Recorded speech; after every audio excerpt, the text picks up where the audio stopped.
Hello, welcome to my channel. आज हम पढ़ेंगे कंजस्टिव हार्ट फेलियर क्या होता है। तो congestive heart failure is a clinical syndrome in which the heart is unable to pump sufficient blood to meet the metabolic needs of the body. Because of poor pumping blood back up in the lungs or body, leading to congestion and fluid accumulation. Congestive heart failure का मतलब होता है कि heart अपना काम properly नहीं कर पा रहा है, यानी इतना स्ट्रॉन्ग नहीं है कि वो बॉडी के सारे ऑर्गन्स को प्रॉपर ब्लड और ऑक्सीजन सप्लाई दे सके और ब्लड हार्ट में प्रॉपरली फ्लो नहीं हो पाता है, तो ब्लड लंग्स और बॉडी के दूसरे पार्ट्स में चला जाता है। इसकी वजह से बॉडी में फ्लूइड जमा होने लगता है। नेक्स्ट हम बात करेंगे क्या कारण होते हैं कंजस्टिव हार्ट फेलियर के। पहला है कोरोनरी आर्टरी डिजीज। नैरो और blocked coronary arteries reduce oxygen to the heart muscles. इसके अंदर क्या होता है कि हार्ट की आर्टरीज नैरो या ब्लॉक हो जाती है और इससे हार्ट की मसल्स को ऑक्सीजन कम मिलती है और हार्ट वीक हो जाता है। नेक्स्ट हम बात करेंगे hypertension. Increase after load make the heart work harder और मसल वीकन। ब्लड प्रेशर ज्यादा होने से हार्ट को एक्स्ट्रा फोर्स लगाना पड़ता है। लंबे टाइम तक हार्ट ज्यादा काम करता है तो मसल्स उसकी वीक हो जाती है। नेक्स्ट है मायोकार्डियल इन्फेक्शन। इसको हम हार्ट अटैक भी बोलते हैं। Damage to heart muscles reduce pumping ability. Heart muscles का एक पार्ट डैमेज हो जाता है, जो पार्ट डैमेज होता है वो सही से ब्लड पंप नहीं कर पाता है। नेक्स्ट है वल्वुलार हार्ट डिजीज। इसके अंदर जैसे मीट्रल स्टीनोसिस और एरोटिक रिग्रेजिटेशंस होते हैं, इसमें हार्ट की वॉल्व वो प्रॉपरली ओपन और क्लोज नहीं होती है और ब्लड रिवर्स फ्लो या लीक करता है, तो जो हार्ट को एक्स्ट्रा काम करना पड़ता है, हार्ट की मसल्स वीक हो जाती है। कार्डियोमायोपैथी। इसके अंदर क्या होता है disease of heart muscle dilated hypertrophic और एल्कोहलिक। हार्ट मसल्स की बीमारी या वीकनेस है, इसके अंदर हार्ट की मसल्स वीक हो जाती है, पंपिंग कमजोर हो जाती है और ब्लड प्रॉपरली सर्कुलेट नहीं कर पाता है, ये होता है कार्डियोमायोपैथी। नेक्स्ट हम बात करेंगे अरिथमियाज। इनरेगुलर रिदम और इनइफेक्टिव पंपिंग। इसके अंदर हार्ट का जो रिदम होता है इनरेगुलर हो जाता है, या तो तेज या स्लो, या फिर ब्लड इफेक्टिवली पंप नहीं होता है, हार्ट फेल हो सकता है इसके अंदर। ओके, नेक्स्ट हम बात करते हैं types of congestive heart failure. First है लेफ्ट साइडेड हार्ट फेलियर। इसके अंदर blood backup into the lungs. इसके अंदर क्या होता है, इस कंडीशन में हार्ट का लेफ्ट साइड वीक हो जाता है, जिसकी वजह से ब्लड लंग्स में जमने लगता है, इसीलिए पेशेंट को ब्रीथिंग प्रॉब्लम होती है। नेक्स्ट इसके क्या साइन सिम्टम्स होते हैं, क्या क्लिनिकल फीचर्स होते हैं। फर्स्ट होते हैं डिस्पनिया और शॉर्टनेस ऑफ ब्रीथ, सांस लेने में दिक्कत होती है। ऑर्थोपनिया, इसमें लेटते ही सांस रुकने लगता है। प्रॉक्सिमल नॉक्चुरल डिस्पनिया, इसमें रात को सोने के 1-2 घंटे बाद अचानक से सांस रुकने का अटैक होता है, पेशेंट हाफ हाफ के उठता है। कफ विद फ्रोथी स्पुटम, इसमें लंग्स में फ्लूइड जमा हो जाता है, झाग वाला कफ आता है। क्रैकल्स इन लंग्स, जब अस्कल्टेशन करते हैं तो क्रैकिंग साउंड सुनाई देती है ड्यू टू फ्लूइड, मतलब जब पानी भर जाता है उसकी वजह से ये सुनाई देती है। फटीग, थकान, रेस्टलेसनेस, बेचैनी होने लगती है। नेक्स्ट हम बात करते हैं राइट साइडेड हार्ट फेलियर की। Blood backup into the body. इसमें हार्ट का राइट साइड वीक हो जाता है, तो जो लेफ्ट साइड से ब्लड रिसीव करता है, पर वो जब राइट साइड फेल हो जाता है तो ब्लड बॉडी के डिफरेंट पार्ट में जमा होने लगता है, जैसे लेग के अंदर, एब्डोमिनल के अंदर, लीवर के अंदर और भी बाकी जगह। ठीक है, इसके साइन सिम्टम्स क्या होंगे। पेडल एडिमा, इट मीन्स की पैरों में सूजन आ जाती है। एसाइटिस, मतलब पेट में पानी भर जाता है। हेपेटोमेगाली, लीवर बड़ा हो जाता है लीवर में कंजेशन हो जाता है, पानी या फिर हैवीनेस सा फील होने लग जाता है, वो होता है हेपेटोमेगाली। नेक्स्ट हम बात करते हैं जुगुलार वेन डिस्टेंशन। इसमें नेक की वेन फूल जाती है, जो गर्दन की वेन होती है वो फूल जाती है क्योंकि ब्लड वहां पे जमा होने लगता है। नेक्स्ट है वेट गेन, ज्यादा खाने की वजह से नहीं, फ्लूइड रिटेंशन की वजह से वेट बढ़ता है। मतलब पेशेंट ज्यादा खाता नहीं है, उस टाइम उसके पेट में या फिर बॉडी में पानी भर जाता है ना, उसकी वजह से उसका वेट गेन होता है। नेक्स्ट है लॉस ऑफ एपेटाइट, इसके अंदर जैसे हमने उसके साइन सिम्टम्स में पढ़ा था लेफ्ट साइडेड में, तो उसके अंदर क्या था कि एसाइटिस था, पेट में पानी भर जाता है, तो उस वजह से उस पेशेंट को कम भूख लगती है, उसको अपना पेट भारी भारी लगता है, भरा भरा लगता है, इससे उसको लॉस ऑफ एपेटाइट होता है।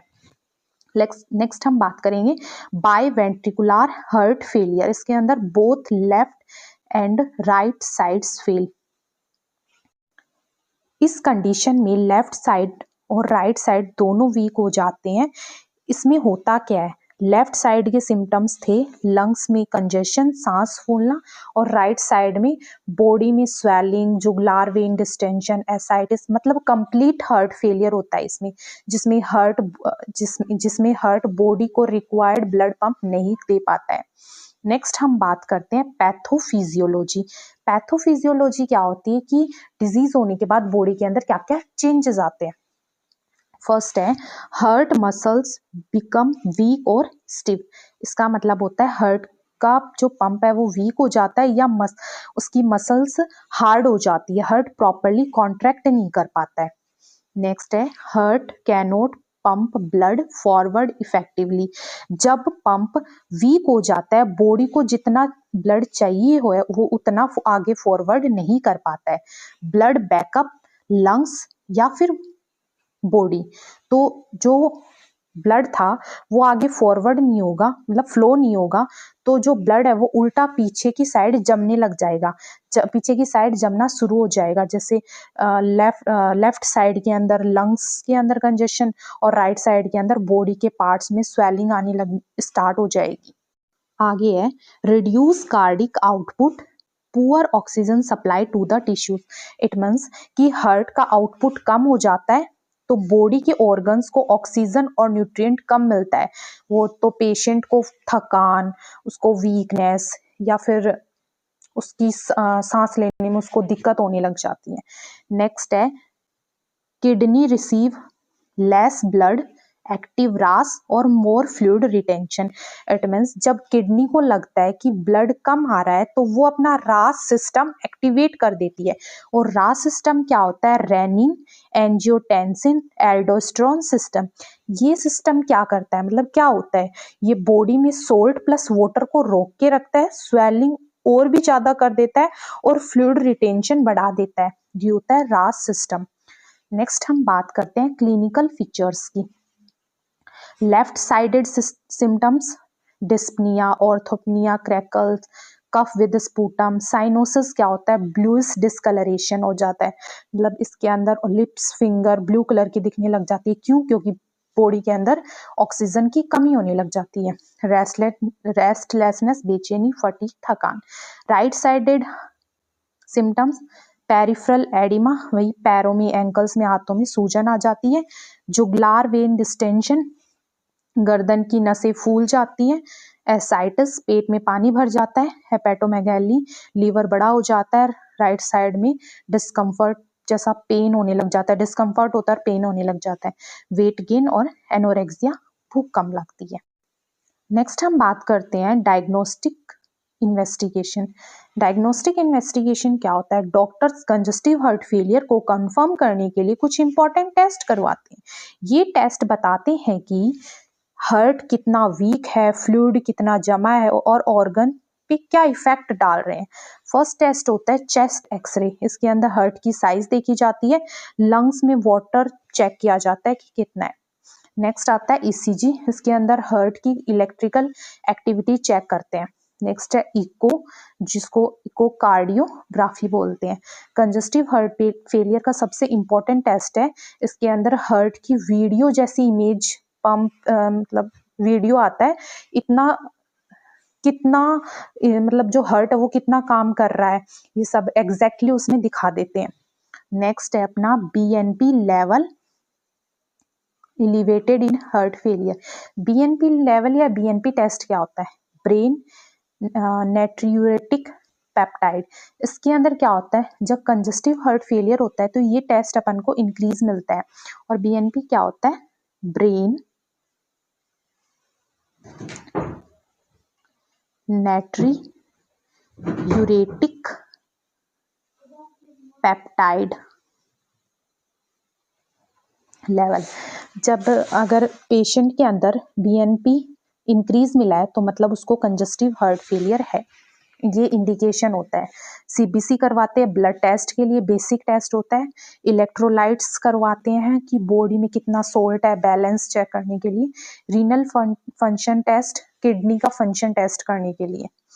ठीक है, नेक्स्ट हम बात करते हैं management of congestive heart failure. Medication में फर्स्ट है डायरेटिक्स, फ्यूरोसेमाइड और स्पाइरोनोलैक्टोन। इसके अंदर रिमूव एक्सेस फ्लूइड, बॉडी से एक्स्ट्रा वाटर प्लस सॉल्ट निकालते हैं, स्वेलिंग और ब्रीथिंग में इंप्रूव होता है। एसीटी इनहिबिटर और एआरबीएस, एनालाप्रिल और लिसिनोप्रिल, ये क्या करता है, decrease BP and cardiac workload, heart का प्रेशर कम करने की मेडिसिन होती है। बीटा ब्लॉकर्स, मेटोप्रोलोल और कार्बिडिनॉल, ये reduce heart rate and protect heart, ये हार्ट रेट को स्लो कर देता है, हार्ट की ऑक्सीजन डिमांड कम कर देता है और हार्ट की ऑक्सीजन डिमांड कम कर देता है और हार्ट को प्रोटेक्ट करने का काम करता है। नेक्स्ट है डिजिटलाइटिस डिजॉक्सिन, इंक्रीज कार्डिक कॉन्ट्रैक्टिबिलिटी, ये क्या करता है, हार्ट को ज्यादा फोर्स से पंप करवाने की वाली मेडिसिन होती है। नेक्स्ट है vasodilator nitroglycerin, reduce preload and afterload, ये मेडिसिन क्या करती है, प्रेशर को कम करने का काम करती है। नेक्स्ट है एंटी कोगुलेंट, ये प्रिवेंट ब्लड क्लॉट, ये खून को पतला करने की मेडिसिन होती है।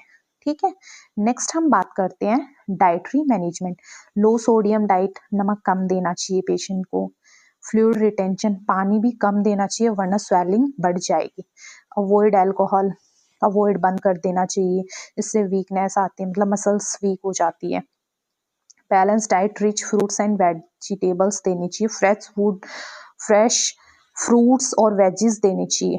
लाइफस्टाइल में मॉडिफिकेशन करना चाहिए। Stop smoking, light exercise, no heavy work, monitor weight daily, रोज वेट चेक करवाना चाहिए ताकि ये पता रहे कि वेट फ्लूइड तो नहीं बढ़ रहा है, पानी नहीं बढ़ रहा है, उसकी ये बता देता है कि वेट बढ़ रहा है, तो अगर बॉडी के अंदर फ्लूइड बढ़ रहा है।